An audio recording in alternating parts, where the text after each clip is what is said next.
Welcome to Malan online academy. మనం మన ఛానల్ని లైక్ చేయండి, షేర్ చేయండి, సబ్స్క్రైబ్ చేయండి సార్. మనం ప్రభుత్వం యొక్క టెట్ తర్వాత ఇప్పుడు వచ్చేటువంటి డిఎస్సిలో బయోలాజికల్ సైన్స్ నుంచి వచ్చేటువంటి క్వశ్చన్లను మనం డిస్కషన్ చేస్తున్నాం.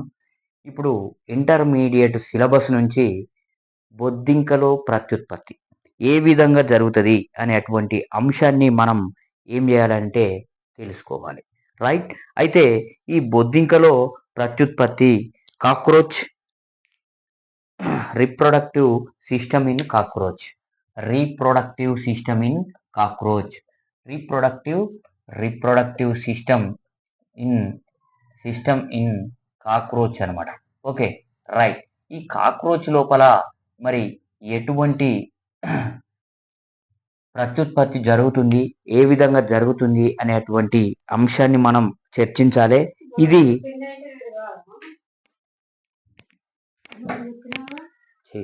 అవి కట్ అయినాయి అబ్బా.